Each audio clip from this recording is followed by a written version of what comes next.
Hola nuevamente, ¿cómo están todos? Espero que muy bien. Muchas gracias por unirse a nuestro webinar con un expositor que tenemos el día de hoy, que es Luciano Radrigan. Él es emprendedor de nuestra comunidad, es el fundador de Inertial Metrics y también tiene una larga trayectoria liderando proyectos de investigación y desarrollo.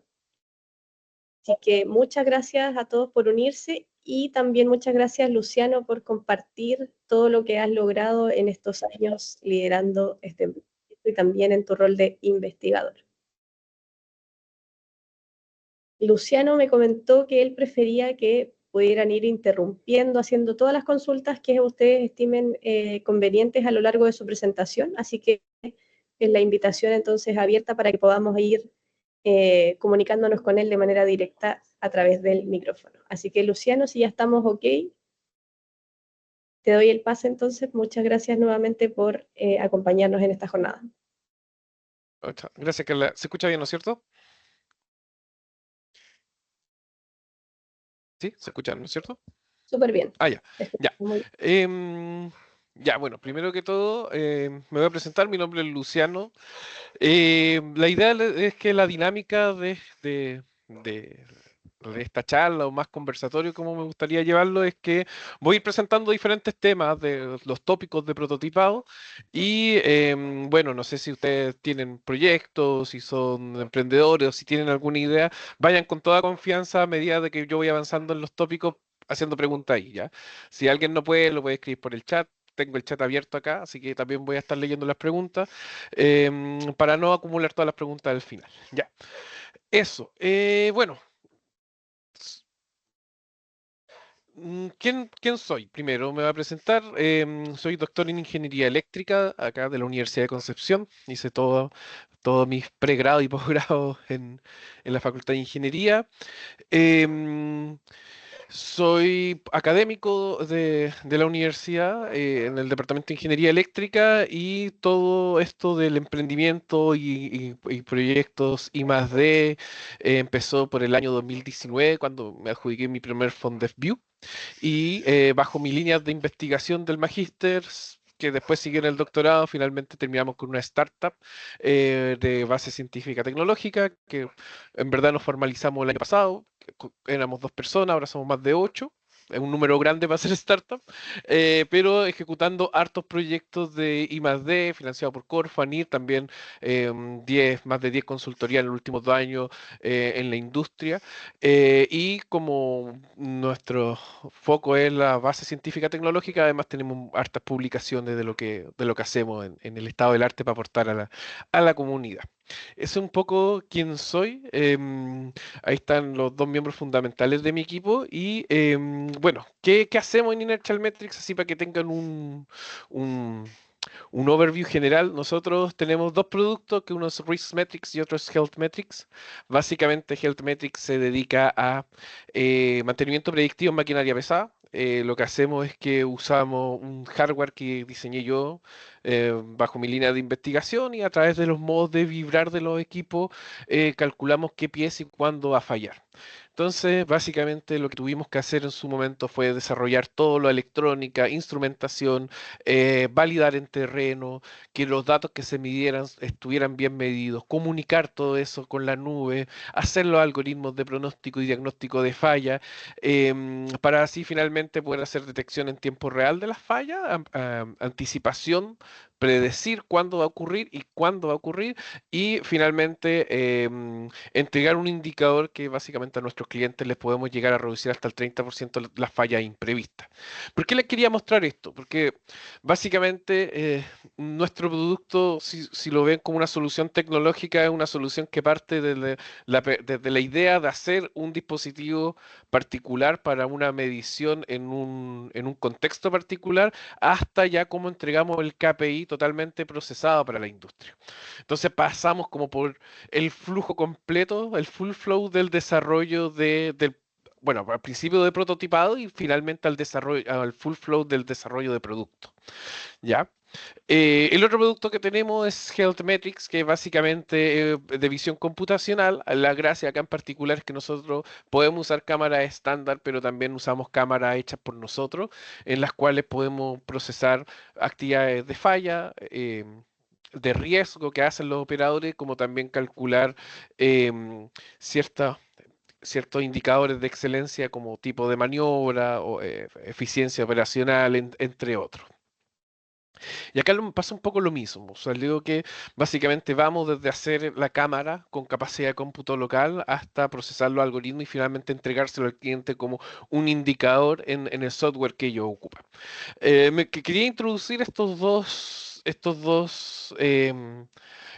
conceptos porque básicamente es para mostrarle un poco que el trabajo de desarrollar un producto de cero se puede. A veces más largo, otras veces más corto, a veces más barato, otras veces más caro, dependiendo del rubro que ustedes lo hagan. Pero sí, se puede desarrollar un producto en que en verdad estos fueron muchos prototipos de diferentes escalas, de diferentes iteraciones, de diferentes secciones de la solución, pero se puede llegar a un producto validado de inicio a fin. ¿Ya?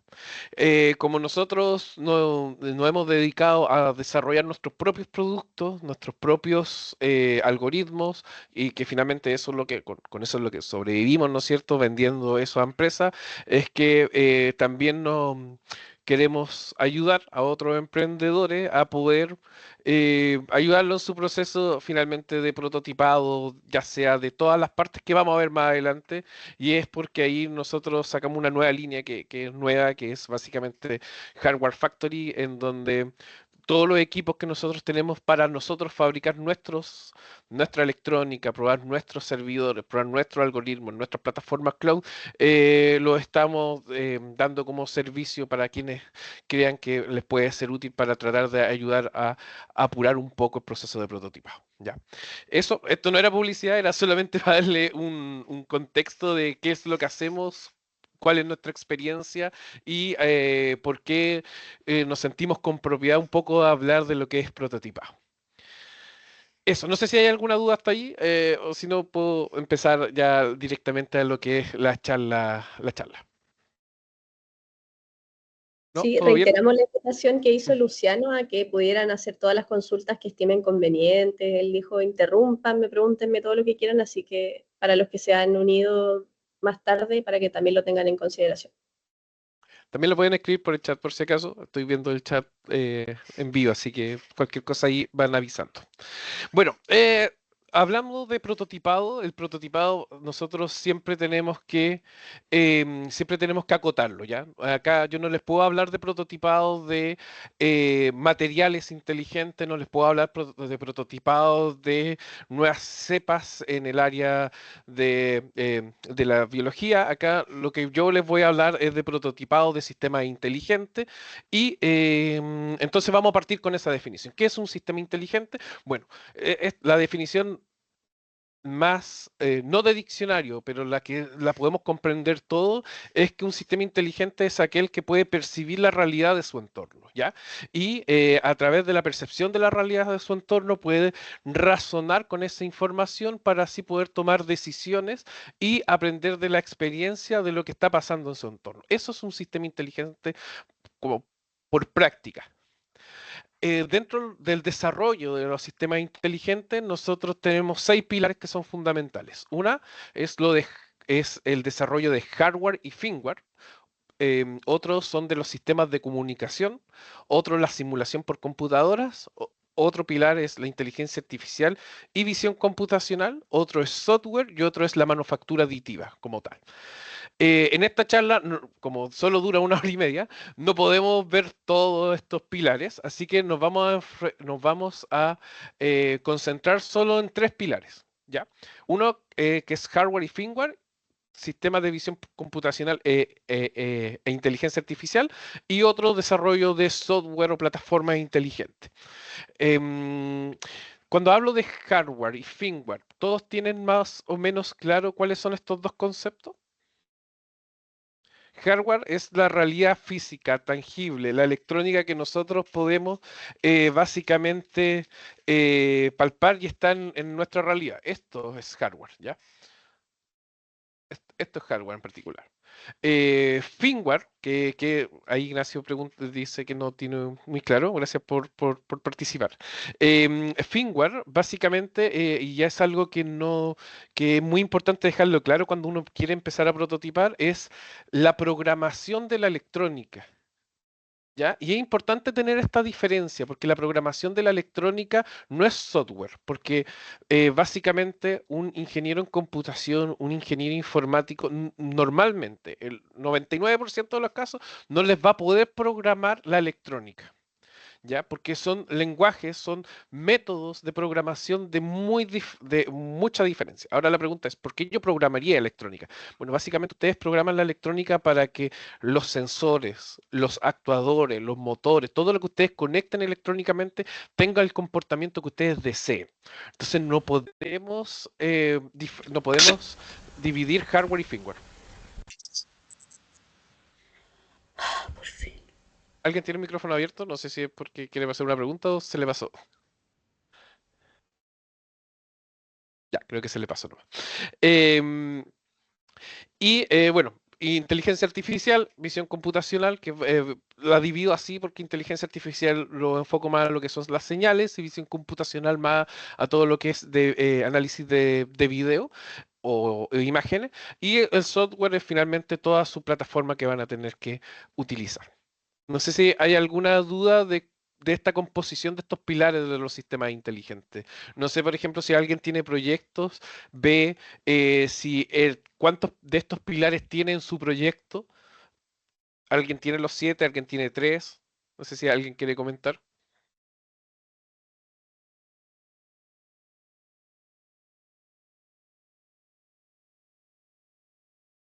Entonces, seguimos. Antes de prototipar, lo importante, ahí hay una pregunta. ¿El firmware qué profesional lo puede programar? Carlos Navarrete, muy buena pregunta. El firmware normalmente lo va a programar un ingeniero electrónico, ¿ya? Y acá tienes que hacer bien la división. Hay dos tipos de ingenieros electrónicos y solo uno te va a servir para programar este tipo de electrónica. Tienes el ingeniero electrónico que se dedica a la electrónica industrial, que es programación de PLC, que él no va a servir para una solución hecha a la medida como esta, ¿ya? Entonces, eso nosotros en el rubro lo llamamos ingenieros controlistas, ¿ya? Él no te va a servir, ese profesional no te va a servir mucho. Te va a servir más el ingeniero electrónico que le denominamos el de sistemas digitales, ¿ya? Que es el que programa todo esto, porque finalmente esta es una electrónica que nosotros llamamos electrónica digital. ¿Ya? Acá nosotros no estamos con variables analógicas, acá son todos sistemas digitales complejos, computacionales, y entonces te va a servir un ingeniero electrónico, civil electrónico que sea de esa área para programar el firmware. No sé si Carlos si queda con eso un poco más claro.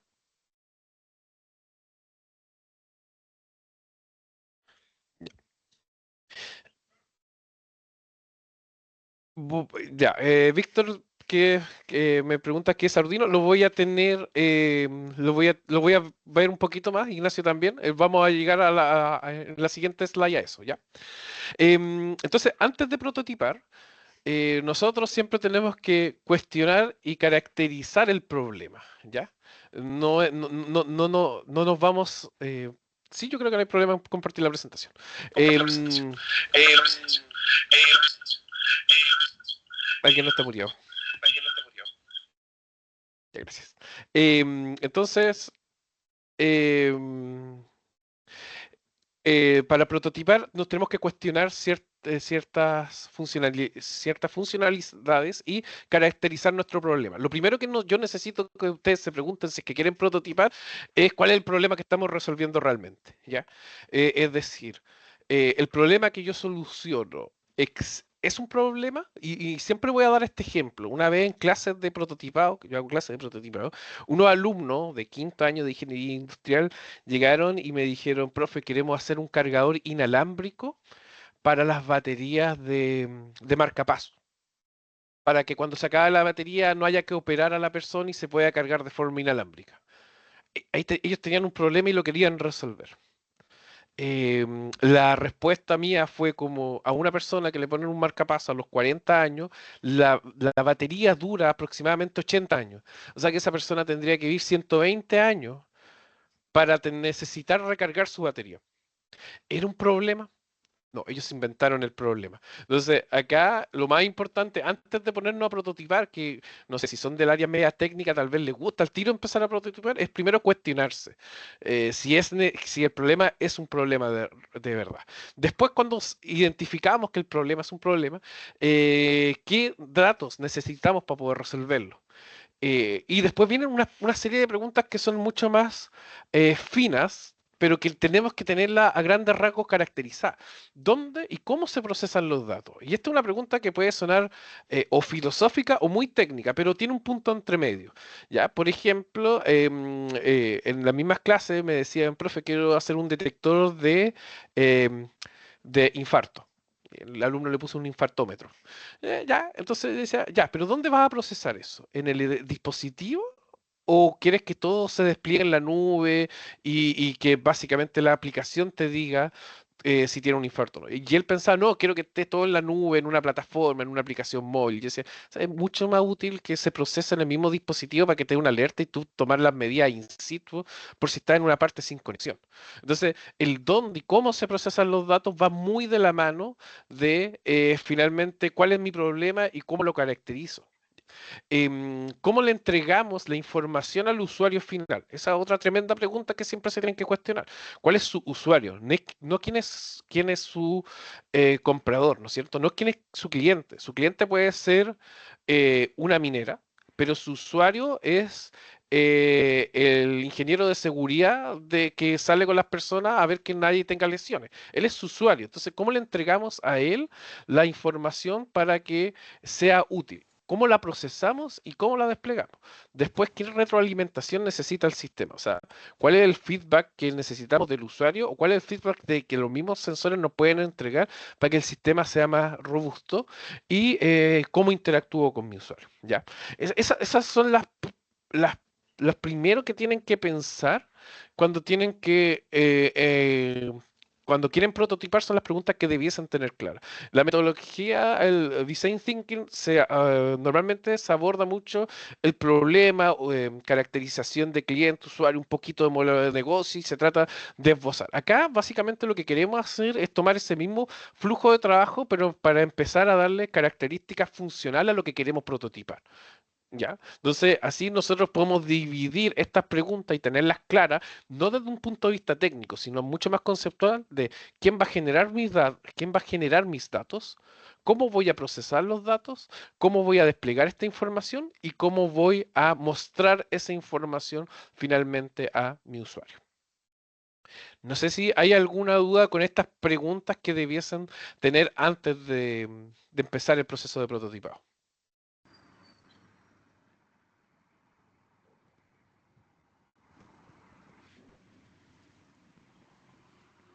¿Cómo podría generar datos sin mi prototipo? Es una excelente pregunta.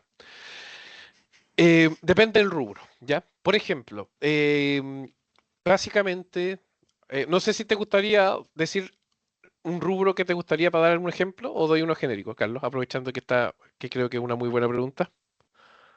Ya, salud. Existen lo que se llaman los simuladores de paciente, ¿ya? Que es una maquinita cuadrada que básicamente nos entrega señales de electrocardiograma, electroencefalograma y varias señales de signos vitales moduladas que uno básicamente configura. Quiero configurar la señal de salida de una taquicardia de un hombre de 40 años de 120 kilos y después de una mujer de 32 años de 55 kilos. Y nos entrega una señal. Entonces, por ejemplo, si tú quieres prototipar y quieres saber, ya, quiero ver cómo voy a desplegar estos datos, puedes tomar esas señales y conectarla para tener toda la interfaz con datos reales, que es un simulador. Ya, en el área de salud se puede hacer con simuladores. Ahora, otra de los puntos que es sumamente importante para áreas que no es de salud, y al principio dentro de los pilares yo les hablé de lo que era la simulación por computadora.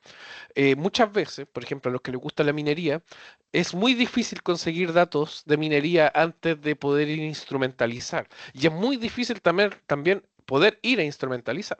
Entonces, lo que hacemos mucho es simular los equipos. ¿ya? Simular los equipos con software especializado como ANSYS o RockyDem, COMSOL, en la cual simulamos la operación normal y operaciones anómalas, y con eso podemos tener datos para ya nosotros ponernos a prototipar.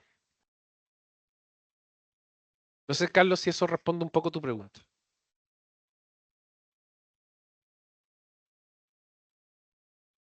¿Alguna otra pregunta sobre sobre lo que nos debiésemos cuestionar antes de empezar a prototipar?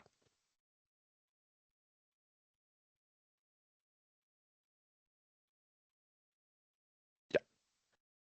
Entonces, ¿para qué vamos a prototipar? Bueno, básicamente nosotros prototipamos para poder hacer que un proceso, un dispositivo que tiene una versión inicial, poder llevarla a, a un entorno o poder llevarla desde la idea hasta su funcionamiento sin supervisión. ¿Ya? Y lo típico que todo el mundo les va a comentar es que existen escalas. Y hay diferentes escalas para que ustedes puedan diagnosticar en qué escala está su prototipo. En Chile, todos los instrumentos públicos ya están usando lo que son el nivel de madurez tecnológica, los TRL. Ya lo está usando Corfo, lo está usando ANID. ¿Hay otras métricas? Sí, pero en Chile mayoritariamente em, eh, se, mayoritariamente se ve con el TRL. Ya, entonces, el TRL son 9 niveles que va desde la idea conceptual de su problema, de su solución, en verdad, hasta ya cuando este está completamente maduro y podemos garantizar que nuestra solución tiene un tanto porcentaje de funcionalidad en cierto entorno. ¿Ya? Ahora, estas escalas son súper objetivas, pero básicamente la percepción de qué es lo que es para nuestro ejecutivo del proyecto, para los clientes, es muy diferente, ¿ya? O sea, yo les puedo decir, esto está funcionando en un entorno relevante, que es un TRL5, pero para otra persona yo lo veo y es como, ¿sabes qué? Eso yo creo que está funcionando en laboratorio. La escala es subjetiva, las percepciones de cómo presentamos nuestra solución no son objetivas. Entonces, me gusta la escala de TRL, pero básicamente creo que uno se pierde un poco porque el TRL no es puede ser de la solución full flow, que es extremadamente compleja, pero también puede ser de lo que compone nuestro sistema.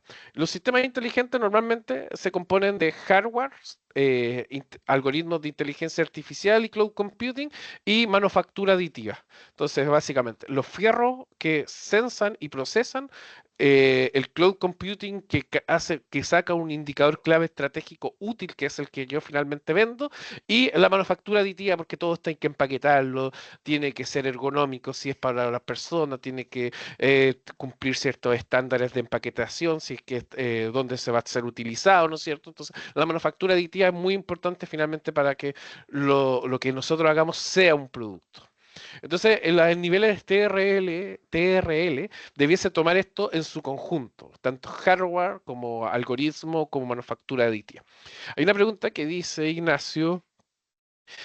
¿Cómo se mide el tiempo que se tardará y la inversión solo en el prototipo para tener el MVP? ¿Cómo se ve si es rentable? Ya, básicamente, siempre que ustedes hagan su producto mínimo viable, va a ser más caro hacer el producto mínimo viable que cuando ustedes ya lo tengan validado y lo quieran construir a escala. Ya. Em, ¿Por qué? Porque básicamente tienen que pagar un montón de cosas extra. Por ejemplo, si ustedes quieren hacer un PMB de una tecnología, van a tener que contratar a alguien que les diseñe. Además de la fabricación, pagas por los diseños, el diseño del hardware, el diseño del software y después, cuando eso ya se paga, lo pagas por la manufactura, por mandarlo a hacer. Ahora, el PMB te salió pagar por toda la implementación y todo el desarrollo, pero después, una vez que tú ya lo tienes, solo pagas por ser capaz de reproducirlo. Y acá es muy importante, la reproducción en lo que es electrónica y en lo que es empaquetamiento es extremadamente escalable, ¿ya? Me refiero a que una placa electrónica que ustedes les puede mandar a hacer 300.000 pesos, mandar a hacer 1.000 les va a salir $35. Entonces, es extremadamente escalable la electrónica y la manufactura también es extremadamente escalable. Si ustedes quieren hacer empaquetamiento y lo están en su casa imprimiendo con impresoras 3D, impresoras de resina, que pueden ser de muy buena calidad, van a estar gastando un montón de horas en una persona que la esté vigilando, cambiando material, en electricidad, pero si ustedes en verdad quieren hacer miles de cajas, la inyección de plástico es la solución y la unidad les va a salir muy barato. Solo que la máquina, el molde, va a tener un costo inicial muy alto. Entonces, para mandar a hacer 100, 80 unidades no tiene sentido, pero para mandar a hacer miles de unidades, el costo baja considerablemente. Entonces, la inversión del MVP, del producto mínimo viable, se tiene que manejar un poco separado con la proyección de lo que va a ser el costo final de la solución, ¿ya? Porque están pagando un montón eh, no son impuestos, pero de fees por servicios que se arman una vez, porque son los costos de inversión básicamente, y después lo único que ustedes van a tener que calcular es cómo van a bajar al subir el orden de volumen de compras y lo que puedan calcular de estimaciones mensuales. Eso, no sé si hay alguna otra pregunta respecto a eso. Ah, en el caso, Carlos, en el caso del diseño del MVP, ¿el producto final sería un documento? ¿Puede leerlo cualquier empresa para reproducirlo? El MVP no es una documentación, es el producto funcionando. Ahora, si tu producto es una documentación, claro, esa sería la documentación, pero básicamente es el producto funcionando y ahí ustedes tienen que ver, hay técnicas de protección. Em, Hay técnicas de protección que va a depender mucho el rubro que ustedes eligen si vale la pena o no. Particularmente yo en los sistemas inteligentes soy de la idea de que si de verdad su tecnología no es tan disruptiva, no vale la pena ir por el lado de patentamiento, vale mucho más la pena ir por el lado de protección industrial y protección de marca, ¿ya? Em, pero claro, hay diferentes matices, depende un poco de la idea, depende de cómo lo estén construyendo. No es una respuesta muy general, hay que ir viendo igual un poco caso a caso. Depende hasta con qué herramienta ustedes estén haciendo su plataforma. Ahora vamos a empezar con hardware, ¿ya? Que un poco las preguntas que habían inicialmente. El hardware, si ustedes quieren hacer, lo primero, también nos tenemos que hacer preguntas. Cada proceso de prototipado, ustedes se tienen que hacer preguntas, ¿ya? Es la forma de poder prototipar bien. Las preguntas que nos tenemos que hacer con el hardware es qué se quiere medir o qué se quiere accionar o ejecutar, ¿ya? ¿Por qué? Porque es fundamental que ustedes puedan lograr seleccionar bien los sensores y los actuadores y evaluar su rango de operación. Y otra pregunta que yo creo que es fundamental es cuál es la comunicación adecuada que puede usar nuestro hardware. ¿Va a ser cableado? ¿Va a ser por Wi-Fi, por Bluetooth, por LoRa? Eso va a depender de su aplicación, ¿no es cierto? Y la otra pregunta que es poco común, porque ya habla de que hay un nivel de conocimiento mucho más técnico, es si el cómputo lo vamos a hacer en el cloud o en el edge. ¿A qué me refiero con esto? Nuestra electrónica, lo único que va a ser mandar datos a la nube y en la nube vamos a procesar todo, o el sensor como tal va a tener una capacidad de procesamiento para evitar mandar tantos datos a la nube. Y eso va a depender. ¿Ya? Entonces, Em, estas son preguntas fundamentales que si quieren hacer desarrollo de hardware tienen que tener claro. Y a mí me gusta dividir todo por pasos, por eso en la diapositiva van a ver muchos flujos.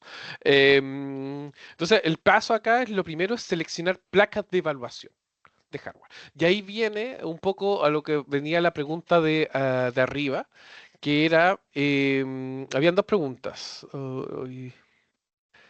¿Qué era Arduino? Ya. Arduino es una placa de evaluación. ¿Qué es una placa de evaluación? Es básicamente algo que nos permite poder programar sin nosotros tener que diseñar la electrónica. Básicamente nosotros lo conectamos, hay un programa y nosotros podemos conectar sensores con cables como plug and place. Deme un minuto.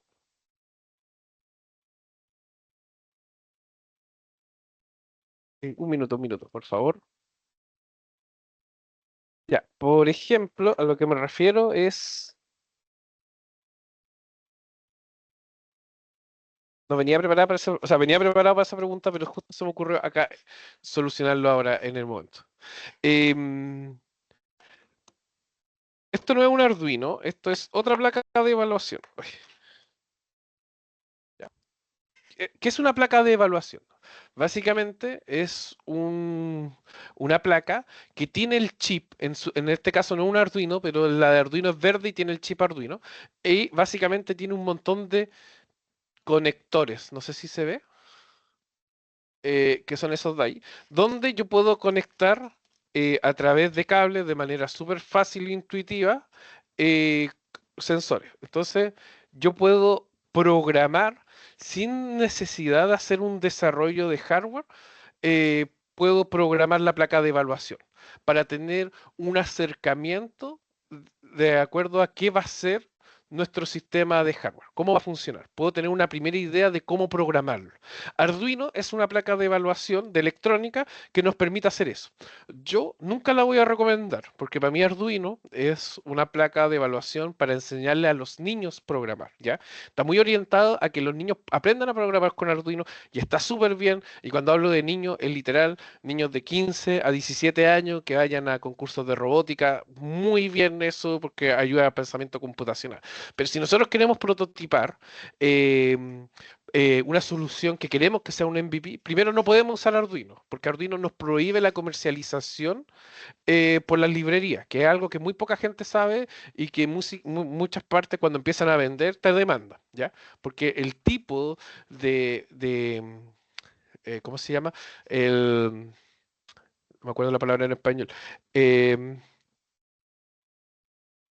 la licencia, em, la licencia básicamente no te deja comercializar sin entregar el código fuente. Entonces, es un problema. Entonces, si ustedes quieren tener una solución, tienen que seleccionar la placa de evaluación, pero pueden seleccionar otras de otras marcas con otras características. Por ejemplo, acá yo tengo una placa que es ST. Esta ustedes la encuentran, cuesta $25 y cumple con todos los requerimientos, soporte y nos permite hacer cosas bastante más complejas que un Arduino.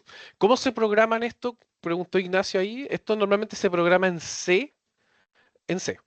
Ya no estamos programando en binario, ni en assembly, ni mucho menos, ¿ya? Se programan en C, en C++ y Python. Entonces hay varias opciones de programación de diferentes niveles. Entonces, lo primero que ustedes tienen que hacer si es que quieren prototipar hardware es seleccionar la placa de evaluación en la que su solución va a estar soportada. Hay otras placas que se llaman los ESP32 que tienen mucha documentación en internet. Entonces, por ejemplo, yo esta placa que es una hecha por mí, yo le pongo un ESP32. Entonces, incorporo solo el chip del ESP32 con todos los otros periféricos que yo necesito. ¿Ya? Ahora, acá la gracia, esta es una placa que yo tengo hecha y que se hizo con todos los periféricos soldados. Para cuando yo estoy en una placa de evaluación, básicamente lo que yo hago es conectarlo a través de cablecito todos los sensores para ver que funciona. ¿Ya? Entonces, a eso me refiero con la selección de placa. Después pasamos a una programación inicial, que normalmente C, C++ o Python, en la que ustedes tienen que programar tanto los sensores como los actuadores. Y acá es fundamental que cuando ustedes programan, y programan, por ejemplo, quiero programar el sensor de temperatura y humedad. Está lleno de código en Internet. ¿Cuál es la siguiente? Y ya, lo logran y lo programan y les funciona porque ve que se mide la temperatura y la humedad. ¿Cuál es la siguiente pregunta que se debiesen hacer cuando ya terminan de programar, cuando ya terminan la programación inicial de su electrónica, de sus sensores? ¿Cuál es la pregunta natural que se les viene a la cabeza?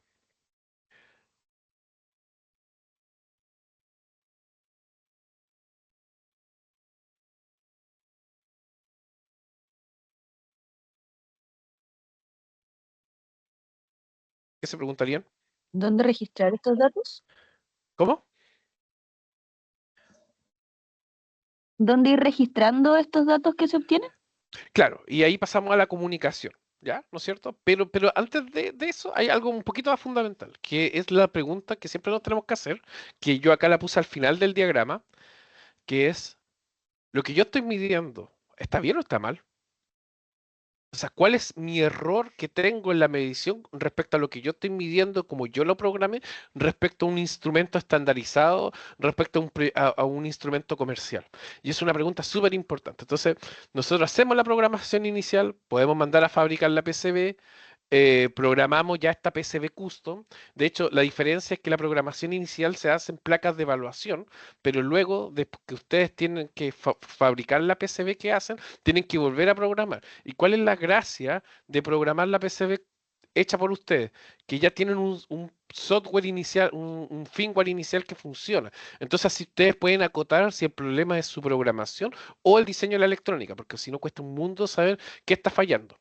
Y finalmente, acá está lo que son las pruebas FAT y SAT, ya que es algo súper importante, que son las pruebas em, son pruebas de control de su control de calidad de la de factory, de la manufactura, de lo que están haciendo. Entonces, lo importante es, Up, up, up. hago 10 sensores iguales.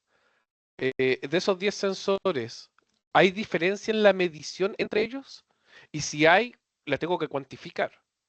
Y después de cuantificarla, digo, ¿sabe que este error tiene, este sensor que diseñó yo tiene un error de tanto, del 5%? Pero además de compararlo entre ellos, también tengo que compararme respecto a un instrumento estandarizado. Para finalmente yo mi solución poder decir, ¿sabe que yo hice una electrónica y tiene este porcentaje de error? La mayoría de los proyectos de electrónica que son de startups se caen porque no son metódicos de el cómo medir. Entonces, es un punto muy importante si ustedes quieren entrar a negociar con empresas como BHP, Codelco, Saroen, Engine, Enel, donde les van a decir cuál es tu métrica de precisión en las mediciones. Eso, no sé si hay alguna duda en hardware, es de lo que hemos hablado.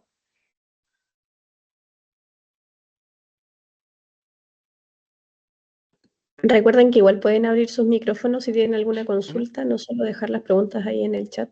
Si quieren hacerlo más directo, también se puede.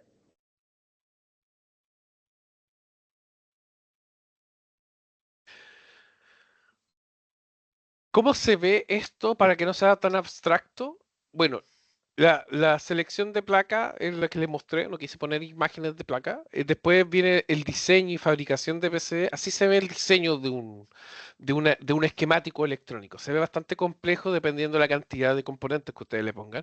Ese es el esquemático. Eso quiere decir cuáles son los bloques funcionales que va a tener su electrónica. Luego es el BRD o el layout, que es básicamente dónde van a estar dispuestos físicamente todos estos componentes. Después siempre sacamos un modelo 3D porque uno sirve para marketing. Siempre es bueno tener un modelo 3D de la electrónica porque si yo les paso la imagen 1 y la imagen 3, yo creo que a todos les queda más claro qué es la imagen 3 que la 1, ¿no es cierto?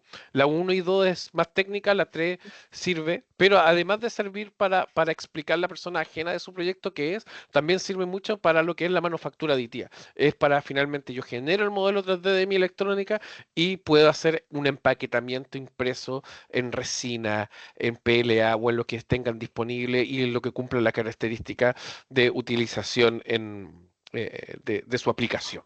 ¿Ya? No sé si con estas imágenes les queda un poquito más claro lo que es l- electrónica. Esta es la última slide de electrónica y después vamos a pasar a otra. Así que si hay preguntas de electrónica, me gustaría que aparecieran como en esta parte. Carlos Navarrete, ¿cómo lo hacen las empresas conocidas, creando sus propias placas de evaluación? Ya, buena pregunta. Las empresas conocidas, pero me decía nombraste, no solo nombraste una empresa conocida, nombraste Apple. Entonces, es más que son pioneros. Ellos tienen dos niveles, ¿ya? Primero, ellos tienen un nivel de desarrollo que nosotros nunca vamos a tener, que son los chips. Nosotros acá nos diseñamos chips, ¿ya? Que es el VLCI. Eh, nosotros acá usamos chips y los interconectamos. Apple hace sus propios chips. Entonces, ellos tienen primero ese nivel de desarrollo. Hacen su chip que muchas veces lo que nosotros juntamos en tres chips y lo unimos en la PCB, ellos lo pueden hacer en un System on a Chip, que es un SoC, que básicamente juntan esos tres chips y lo transforman en un puro chip. Entonces, las empresas gigantes tienen otro nivel de soluciones para esos problemas que no están fuera de nuestro alcance. Una vez que juntan un montón de funcionalidad en estos que se llaman System on a Chip, hacen ruteo como lo harían con... Ellos no ocupan nunca placas de evaluación. Ellos tienen software privativos de ellos, extremadamente grandes y potentes, que les permiten tener un grado de simulación muy certero respecto a su producción. ¿Ya?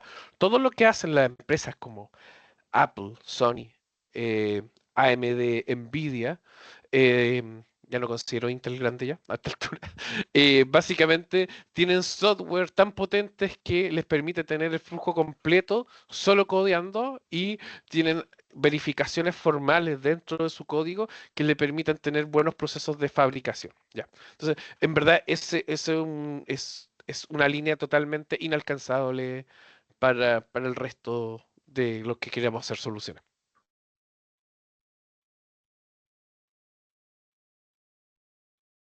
Eso. No sé si no hay más dudas con electrónica. Me gustaría pasar ya a lo que son las plataformas inteligentes. No sé si alguien más quiere hacer alguna pregunta de electrónica.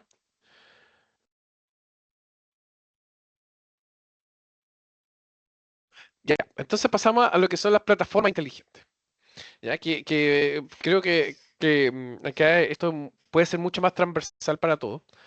Que, ¿Qué es una plataforma inteligente? O sea, tenemos que diferenciar.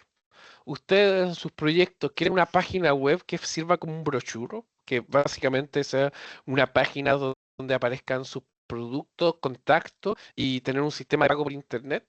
Eso ya no es una plataforma inteligente, eso es una página web muy estandarizado. Pueden encontrar servicios en línea muy fácil donde pueden pagar $50 y una IA les genera casi todo. Y el sistema de pago, Mercado Libre y Mercado Pago, Mercado Pago les vende el apps para que ustedes lo incorporen a su página web, para ni siquiera tener que preocuparse de tener que hacer la parte de la transacción, y para que también se aseguren que sea segura. ¿Ya? Entonces, en verdad, la parte de página web como brochure o como órdenes de compra, carrito, no es lo que me voy a detener, porque está muy resuelta en el mercado. O sea, que yo creo que acá sería un error si alguien quiere pensar en que hacer una página web va a ser un desafío grande. Puede ser algo que pueden tener un ingeniero en computación, o no, de hecho, pero pueden tener uno que, que pague por estas plataformas estandarizadas y les pueda montar toda la página muy rápido. Otra cosa son las plataformas inteligentes, ¿ya? Que no son una página web, que son ya con login, que son con dashboard, donde se ven datos, donde hay consulta a base de datos compleja. ¿Ya? Entonces, primero me gustaría hacerle las preguntas. ¿Se entiende la diferencia entre lo que es una plataforma a lo que es una página web? ¿Una plataforma web a una página web? ¿Ya? Porque es súper importante esto que lo consideren. eh, Lo he visto mucho, que en las postulaciones Corfo ponen 1,5 millones por una página web. Pero las personas quieren una plataforma, quieren logins, quieren acceso a bases de datos, quieren dashboard, y eso no es una página web. 1,5 millones hasta que diría que es mucho para una página web, que es un brochure, pero es muy poco para lo que es una plataforma. Entonces, es importante siempre tener la diferencia, para el momento de ustedes postular, sepan cuáles van a ser los costos de poder implementar una o la otra. Cuando ustedes quieren plantear lo que es una plataforma inteligente, lo primero que tienen que preguntarse, siempre acá siempre son preguntas. ¿Qué necesito? Que sea de microservicio, es decir, voy a tener un montón de clientes haciendo un montón de cosas diferentes y voy a tener que tener cada microservicio para cada botón que apriete el cliente. Va a ser una arquitectura serverless, es básicamente una infraestructura que no esté centralizada y que yo se la paso al usuario para que trabaje en su computador, algo válido, poco ortodoxo, pero válido. ¿Qué lenguaje y qué frameworks voy a elegir? Ustedes pueden no ser del área técnica y pueden externalizar totalmente eso a un tercero, pero es importante que se interioricen en cuáles son los lenguajes y frameworks que va a usar su desarrollador, ¿ya? No me interesa que aprendan a usarlo. No es trabajo de los directores de proyecto o del encargado de producción saber programar, pero sí es su responsabilidad que el ingeniero que va a ejecutar eso, el ingeniero en computación, el ingeniero informático, elija un framework que tenga un sentido con la aplicación. Ya, entonces, acá es importante que si no son del área, se tienen que hacer asesorar y no creerle todo lo que diga el informático que les va a hacer la plataforma. Porque el problema es que él les va a decir lo que él sabe. los frameworks que él ya ha usado y que muchas veces no van a ser compatibles con la aplicación que ustedes quieran. O peor aún, tal vez no va a ser tan escalable. Necesito base de datos. ¿Qué tipo de base de datos necesito? ¿SQL o una no SQL? La SQL, así como una definición muy grande, son bases de datos estructuradas relacionadas, ¿ya? Sirven cuando inventario, no, sirve para cuando tenemos que buscar relaciones entre diferentes variables. Son muy buenas para eso. El problema es que cuando inserto miles de millones de datos, son muy lentas en la inserción. Entonces ahí usamos las que son no SQL.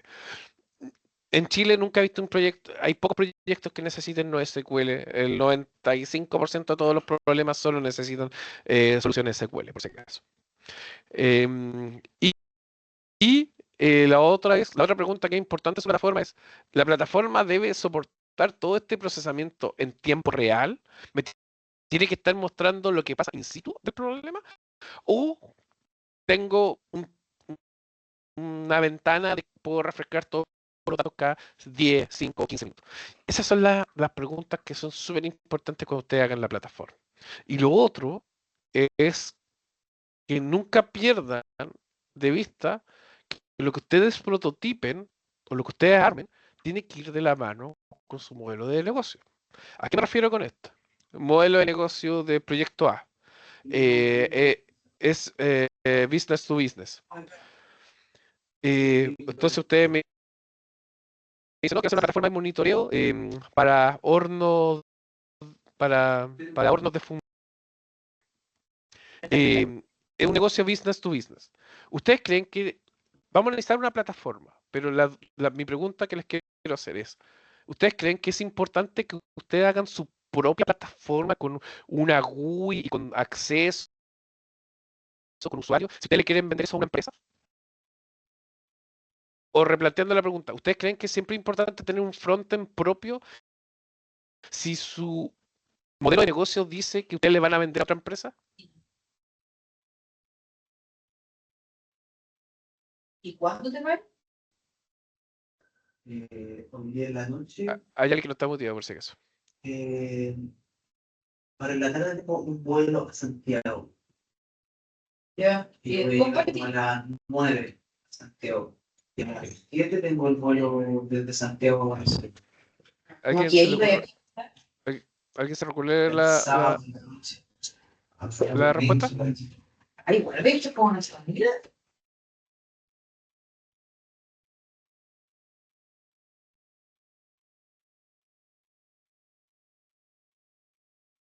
¿Qué creen? Un diseño simple. Y acá es importante porque yo he visto muchos proyectos. Básicamente, piensen esto, ustedes son una empresa grande, ya, y tienen un montón de software que ya pagan.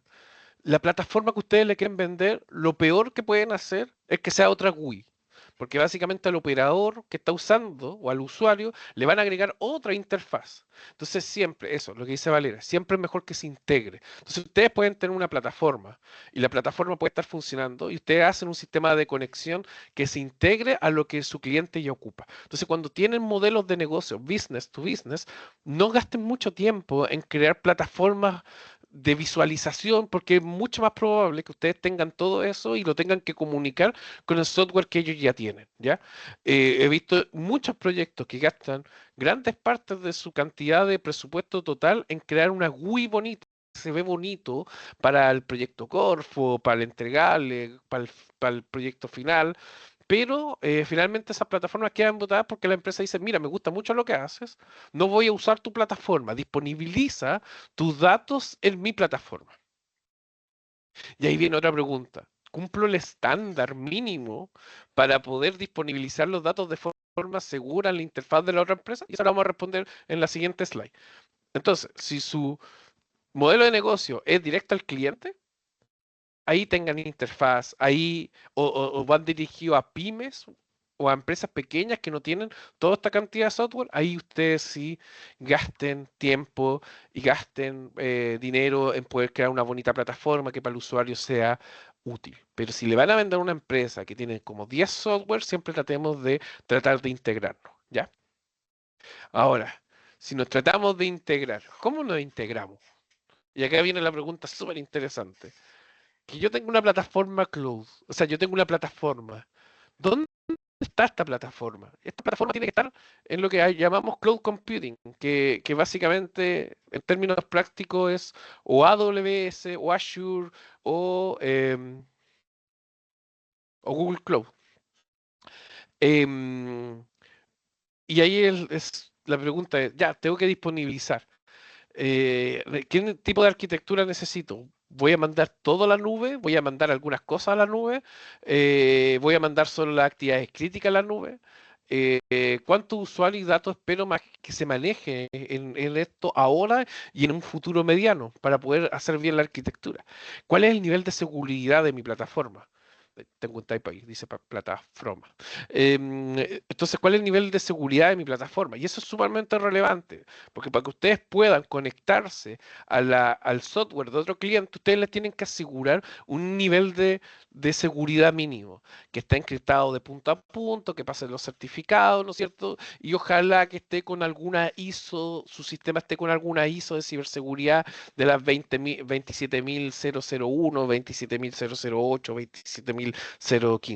¿Ya? Entonces, es importante que ustedes entiendan que según su modelo de negocio es también cuánto le voy a tener que poner esfuerzo a qué plataforma utilizar. ¿Ya? Y esto es lo que finalmente va a acotar que nuestra solución sea segura y sea escalable. Dentro de las plataformas cloud computing, en verdad, las predominantes en el mercado son Google Cloud, Azure o AWS. Son las estándar. Hay otras. Yo les recomiendo que si tienen que caer en esto, tienen que elegir una de estas tres. Son las que están validadas por las empresas gigantes. Entonces, no es bueno reinventar la rueda en este sentido. Cómo eligen entre estas tres va a depender mucho de su proyecto. Si quieren hacer algo de desarrollo de juegos, desarrollo de aplicaciones, les recomiendo 100% la Google Cloud. Si quieren hacer algo de Business Analytics, de análisis de datos, de navegación, de marketing, les recomiendo Azure. Y si quieren hacer conexión de dispositivos, base de datos, utilizar IA, les recomiendo AWS. No sé si hay alguna duda hasta acá.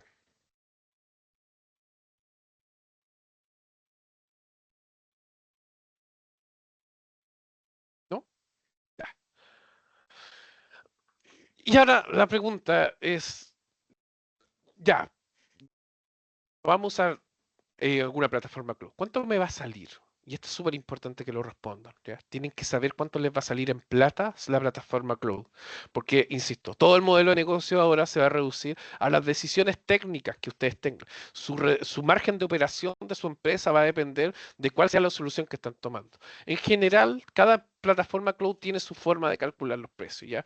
Pero siempre son tres métricas las importantes. Uno es los servicios que ustedes seleccionan, después el precio unitario, que es la tarifa por unidad, y después el volumen de uso. Ahora, eso va a depender y la fórmula va a ser S por P por V, pero, por ejemplo, en servicios es básicamente el tipo de recursos que ustedes van a seleccionar. Si están usando cómputo, si están usando almacenamiento, si están usando GPU, si están usando las herramientas de AI. Todo eso tiene diferentes costos y la combinación de ellos también. Entonces, no es tan fácil poder estimar, pero básicamente siempre consideren la cantidad de servicio, el precio y el volumen. Como yo sé que no es tan simple calcular, les quise agregar un ejemplo, ¿ya?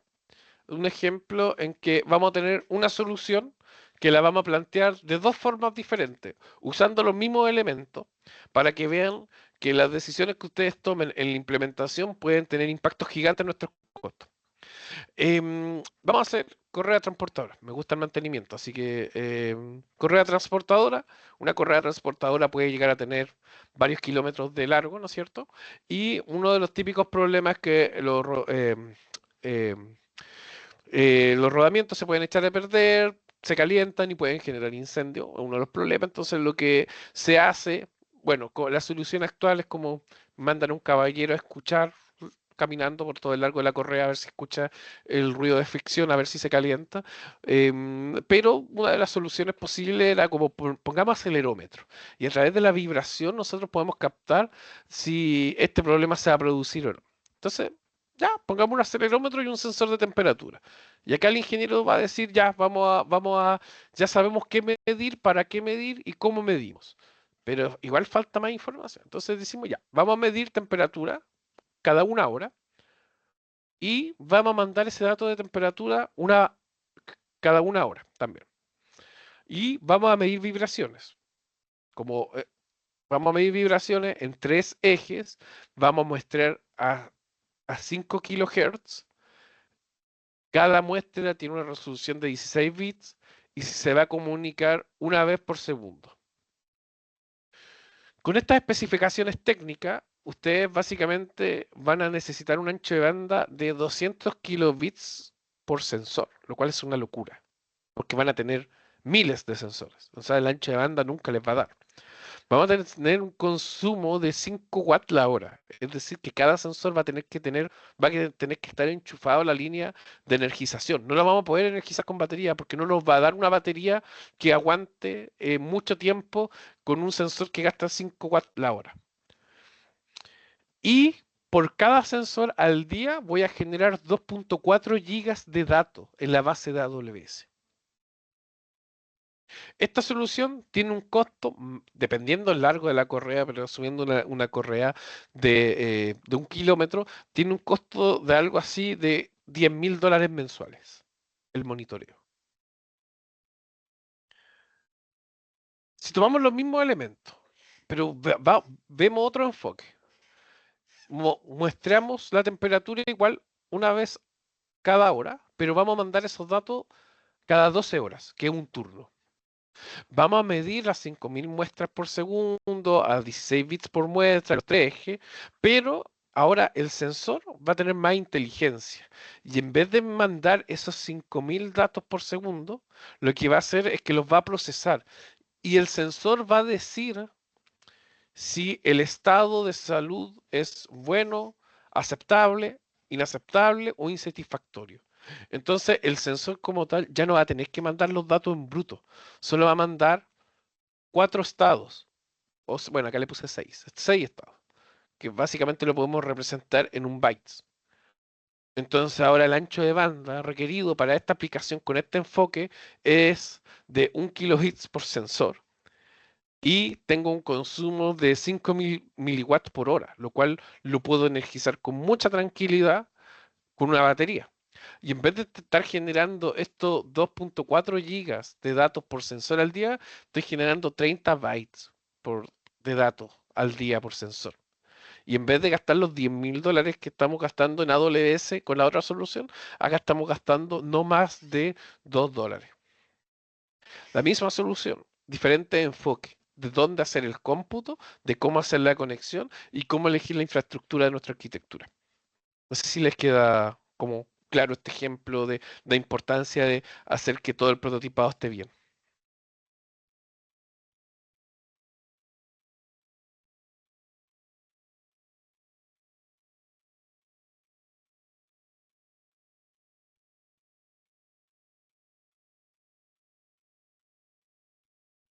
Ya, entonces vamos a seguir.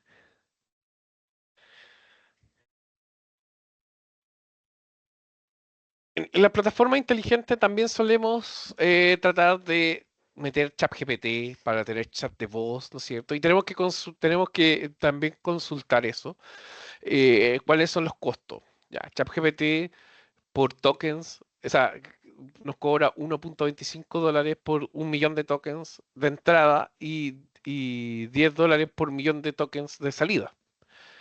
DeepSeek nos cobra medio centavo, o sea, 50 centavos por entrada y $2 por salida por millón de tokens igual. Y Gemini nos cuesta, tenemos hasta 200 kilo tokens, 200.000 tokens gratis. eh, y cuando tenemos más de 200.000 tokens, lo que nos cobra es básicamente por la salida. Ya, más de 10.000, más de 200.000 tokens nos cobra algo así como $10. Em, ¿Cuál es la pregunta acá? ¿Qué es un token? Ya, un token no es el prop completo. Un token técnicamente son 4 letras. Entonces ustedes por cada 4 letras que ustedes ingresen que le envíen a la API, van a gastar un token. Y por cada 4 letras que les reciba la API de vuelta, van a gastar otro token. ¿Ya? Entonces, yo usé ChatGPT un poco para arreglar esta PPT. Al arreglar esta PPT puse 2.800 palabras, yo en el prompt me devolvió 3.700, son aproximadamente 2.700 tokens, y la respuesta, yo le ingresé 6.500, la respuesta ChatGPT me regresó 6.500 palabras, que son aproximadamente 8.600 tokens. Entonces yo, por usar esta PPT, si lo hubiera usado con modo API de ChatGPT, hubiera gastado 10 centavos por verificar que mi PPT estuviera sin typo. Y de hecho igual tenía un typo. Entonces, gasté 10 centavos por esto. Ustedes pueden creer que es marginal, pero si ustedes quieren hacer plataformas que tengan muchos usuarios, tienen que considerar estos costos.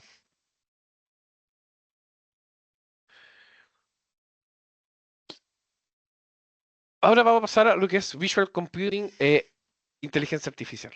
Ya. Acá la pregunta es, ¿por qué vamos a resolver el problema con inteligencia artificial? ¿Cuándo es necesario utilizar inteligencia artificial para resolver nuestro problema? Porque uno de los síntomas más comunes que yo veo es que usamos IA porque se ve bonito, pero ya, Víctor dice, ¿es objetivo? Bueno, puede ser que no es subjetivo, pero no es objetivo, básicamente. Porque el objetivo sería si no estuviera entrenado, pero yo a la AI le introduzco el sesgo con los datos de entrenamiento. Entonces no es objetivo. Tampoco es una verdad, porque es un sistema probabilístico, ¿no es cierto? Es un sistema estocástico. Tiene un rango de error, tiene un margen de probabilidad que funcionan a través de las funciones de densidad de probabilidad de las PDF. Entonces, típico que me pasa, que viene un equipo emprendedor y me dice, Luciano, ¿sabes qué? Queremos calcular el valor promedio de estas señales. No, queremos ver cómo esta señal se comporta en el futuro y queremos usar un regresor con redes neuronales profundas, una LSTM. Típico. Y es como, ya, pero tú tenías un polinomio, distancia entre dos puntos y te da mejor y tú sabes que está dentro de ese rango. Y lo otro, la mejor aproximación de la inteligencia de la red neuronal, la mejor va a ser el modelo causal que sacaste con distancia entre los dos puntos o algo más elaborado, como mínimos cuadrados o algo más matemático. Entonces, lo primero es, solo resuelvan con IA las cosas que no se pueden resolver sin IA. ¿Ya? No resuelvan con IA lo que podemos resolver con matemática. Un primer consejo. Porque si no, solo están generando ruido y ruidos de probabilidad. Para todo lo que es Visual Computing, ocupen IA. Para todo lo que es señales, tengan ojo cuándo ocuparía y cuándo no. ¿Qué tipo de datos necesito y están disponibles? Eso es lo otro. ¿Tengo disponibilidad de datos? Normalmente uno de los principales problemas del visual computing es que ustedes tienen datos de un escenario grabando un video en una pura parte y finalmente si cambia la luminosidad, si cambia el color de la máquina, todo su modelo se va a caer. Entonces, tenemos que preocuparnos de que su aplicación es de nicho o quiere que su aplicación sea generalizable. Si es generalizable, ¿cuál es el impacto que tiene en el desempeño que sea generalizable? Esas son las preguntas que nos tenemos que ir haciendo cuando estamos prototipando con inteligencia artificial o visión computacional, ¿ya? Y finalmente, ¿qué métricas dicen que mi sistema es bueno o malo? Precision, Recal, F1 Score. Según la aplicación tienen que elegir el que más el que más les conviene. Por ejemplo, acá nosotros tenemos el que le mostré nosotros de Arithmetic, que básicamente calculamos el tiempo. Ahí no estoy detectando un objeto. No me interesa que el algoritmo detecte que un camión. No, acá lo que estamos detectando es cuánto tiempo la pala carga a la izquierda un camión y cuánto tiempo se demora en cargar otro camión a la derecha, para saber si el operador de la pala o el operador del camión están cumpliendo con los tiempos promedios que se debiesen demorar en cargar el equipamiento minero. En inteligencia artificial y visión computacional tienen varias formas de poder hacerlo. Uno es contratar a un ingeniero informático, que ojalá no lo hagan a ciegas. ¿Ya? ¿Por qué? Porque tenemos un montón de opciones. O sea, si quieren detectar objetos, contar objetos, tienen algo que se llama YOLO, que es un framework que nos ayuda a contar objetos con muy poca programación requerida por el usuario. Tenemos los servicios de AWS que son estandarizados, muy buenos, en el cual nos permite hacer muchas cosas de Visual Computing sin nosotros saber nada de programación y podemos tener indicadores y KPI siempre que nos van a cobrar por cada vez que hagamos la inferencia. Podemos hacerla nosotros a mano, que es la tercera imagen, ¿no es cierto? Armar la red neuronal, nosotros tunear los hiperparámetros, y eso para una aplicación muy de nicho que en verdad necesitan gastar harta hora para que funcione y siempre está el problema que quede totalmente sobreajustado su modelo. Y otro es visión computacional ahí, que es la opción de NVIDIA, que es NVIDIA DeepStream.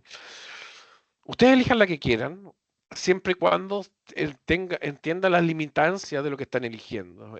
Usando YOLO solo cuentan objetos, no hay actividad, no hay actividad humana, no hay series de tiempo, es solo una imagen congelada.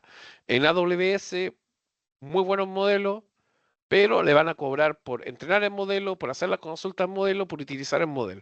Entonces es algo que van a tener que llevar en todo su modelo de negocio. Hacerlo a mano, la cantidad de HH que van a tener que pagar a un ingeniero va a ser bastante para que le haga un buen modelo. Entonces ahí la inversión va a ser alta.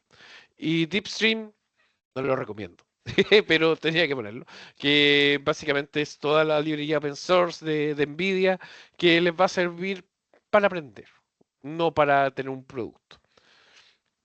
Entonces, hay muchas herramientas en el mercado que podemos utilizar para poder trabajar con inteligencia artificial, para poder generar nuestros productos para poder generar nuestros productos. Em, Ahora, la otra pregunta es, ¿dónde corro estos modelos finalmente? O sea, si ustedes me dicen, no, sabes que hice un modelo súper bueno en Colab, eso no es producción. Tenemos que pasar todos sus modelos, su punto PT, su punto MKB, su punto MKB, no, su punto Py de PyTorch. Tenemos que pasarlo a producción. ¿Y cómo se pasan estas cosas a producción? Tenemos que o hacerlo en la nube, o hacerlo en el dispositivo, o hacerlo híbrido. Pero para eso necesitamos calcular cuánto me va a cobrar a mí AWS, Google Cloud o Azure por tener el modelo, cómo voy a hacer la consulta para que haga la inferencia y cómo hago esa consulta y de dónde hago esa consulta. La hago de una página web, la hace el cliente de su plataforma y tenemos que ir definiendo eso. Y todas esas definiciones finalmente hacen lo que nosotros vamos a poder hacer la estimación de costo de nuestra operación. Estoy hablando ya estamos, acá partimos de la base que el modelo está funcionando y está entrenado. Lo que les quiero acá demostrar es que en verdad necesitamos que con ese modelo entrenado, con ese modelo funcionando, que puede ejecutarse súper bien en su computador personal, tenemos que pasarlo a una función de producción. Y para eso o lo montamos en cloud o lo montamos en el dispositivo. Ambos tienen diferentes alcances y limitaciones. Si lo suben al cloud, tenemos que pagar y tenemos que tener ese costo durante toda la implementación y la utilización del sistema. ¿Ya? Que el costo puede ser por uso, que va de los centavos hasta los $3, por cantidad de consulta, por disponibilidad, si tienen que encender o apagar la instancia cada rato. Si es en el Edge, vamos a tener que comprar Edge mejores, que pueden ir de los 50 hasta los $500, pero el costo una pura vez. Ahora, igual el modelo va a ser más limitado, pero la respuesta va a ser más rápida. Entonces tal vez haya ciertas actividades que son de riesgo que yo prefiero tenerla en el Edge y ciertas actividades que son de muchos datos, más lentas, que las voy a tener en el cloud. Y por eso, finalmente, vamos a tener que la IA la vamos a poder ejecutar en el cloud, en el edge y en el híbrido, con diferentes impactos en latencia, privacidad, costo inicial, costo por consulta, escalabilidad, complejidad del modelo y conectividad. Eso. No, creo que andamos medio justo en el tiempo. Quería dejar los últimos 15 minutitos para preguntas, si es que había más. Consejos finales de mi parte. No confundan que prototipar es usar placas de evaluación. Eso no es un PMB. Eso es prototipar, eso es iterar, pero no es un producto mínimo viable. El producto mínimo viable tiene que estar consolidado en una placa con ciertas características que pueda soportar las condiciones donde va a operar. Define el alcance Define el alcance de su prototipo, ¿ya? Defínanlo de acuerdo a el tiempo que quieren gastar y la plata que quieren gastar. Porque muchas veces es más fácil generar el flujo completo de un mockup para después salir a buscar fondos y otras veces es más fácil acotar y tener el PMB de una parte de mi flujo. Y lo otro, como lo dije al inicio, lo podemos hacer con data simulada. Otro, no contraten junior para hacer pega de senior. Lo peor, la más grande problema que he visto es cuando nos llegan eh, emprendedores que dicen, no, le pagamos a Junior porque nos salía más barato y está todo mal hecho y hay que rehacer de todo. Y finalmente les digo, como, mira, les sale más fácil rehacer todo que tratar de arreglar lo que se hizo. Lo que se hizo no fue un avance. Y todos quedan como, ya, pero gastamos plata. No contraten Junior si es que quieren armar soluciones full flow. Contraten el junior para etiquetar, contraten el junior para pegas muy específicas, pero no lo dejen a cargo de tomar las decisiones de su prototipado. Y no usen IA si no es necesario. Eso es como los... Y usar ChatGPT no es que su plataforma funcione con IA, es que solo tiene una API. Ya, como consejos que le puedo dar si están con ideas de poder prototipar. Yo sé que tratamos de ver mucho y solo fueron 3 pilares, lo traté de hacer lo más rápido posible, no entrar más en detalle. Cada uno de esos pilares es un mundo que puede ser muy apasionante, pero en verdad acá queríamos tener la mirada general. Eso, no sé si alguien tiene alguna pregunta.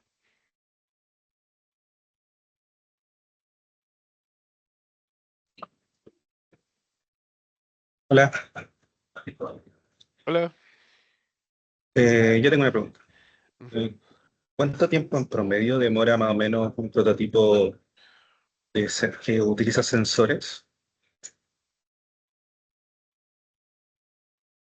Dame un poquito más de info. Ya, es que va a depender. Va a Espérate depender del, un... va a depender del rubro sobre todo, ¿ya? Porque, por Ya, ejemplo, si yo te digo un dispositivo médico, no lo vamos a sacar en 6 meses. ¿Ya? Nos vamos a demorar más porque tenemos que pasar, hay que pasar em,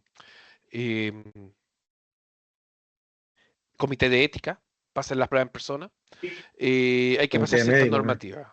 Sí. Entonces, hay que jugar. Ahora, si tu dispositivo médico lo podemos transformar en un wearable, nos saltamos eso. Entonces, va a No. depender. Entonces, si tú quieres hacer, como dije antes, un detector de infarto, un infartómetro, como dispositivo médico está difícil. Pero si yo hago un wearable que te da la probabilidad de infarto, eso es más fácil. No sé si se entiende la diferencia. Y es porque finalmente vamos a cambiar las normativas.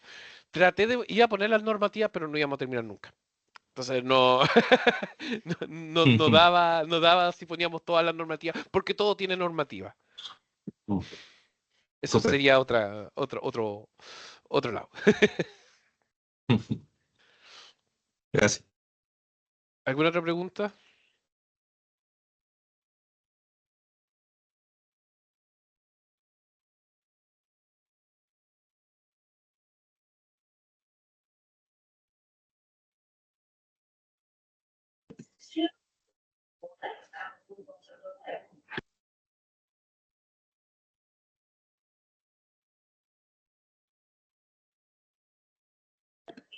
Ahí están preguntando por tu contacto, Luciano, pero lo podemos Eh, enviar también si es que a ti no te molesta, ¿vale?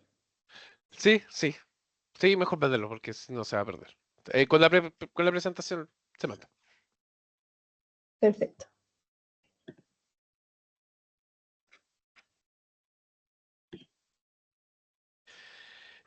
Eso, no sé si nadie más tiene alguna pregunta, algo.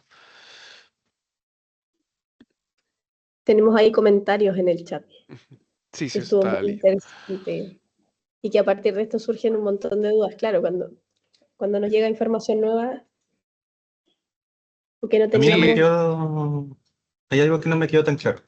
Ujú. Em, yo no soy electrónico, estoy recién como incursionando por este, este tema. Si yo quisiera hacer algún dispositivo, em, primero mencionaste que había una etapa como de diseño, me imagino yo con más como una especie como yo me lo imaginé como una especie de documento, por eso te preguntaba del documento, donde hay como ya esta pieza va a ir acá, vamos a utilizar este sensor, etcétera, como más teórico. Eh, corrígeme si me equivoco, estoy imaginando. Eh, después, imagino que pasa la parte, a la fase de producción, y si va todo bien, esto ahí recién podríamos escalarlo y me imagino que sale con un instructivo para poder escalarlo a cualquier empresa. Sí, pero te saltaste como hartos pasos entre medio, pero claro, porque lo que primero uno plantea, lo que uno habla es, yo planteo la arquitectura, que básicamente son los bloques funcionales.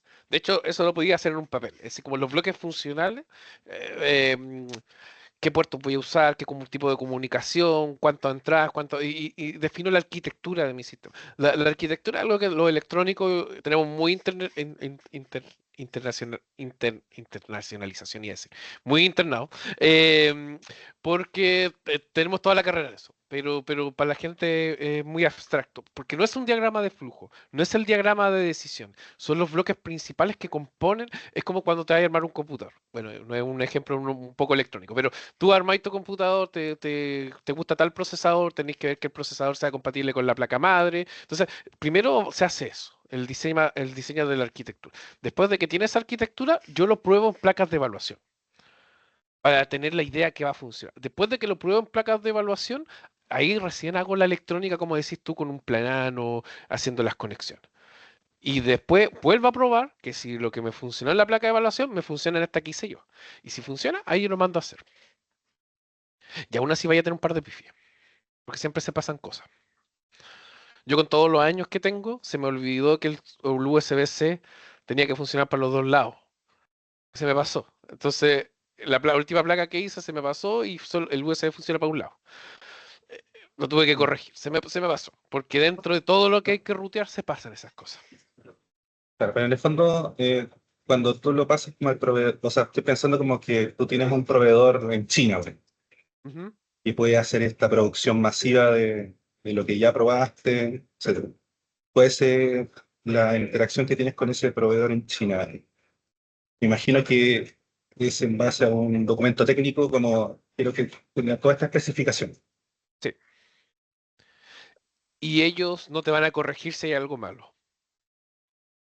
Lo van a fabricar. Y si te van a mandar 100 unidades mal, es tu culpa. Porque tú mandaste mal el archivo. Ahí Ignacio pregunta, o no sé si pregunta o respuesta. Para alguien que está en los primeros años de U que quiere emprender en el área tech.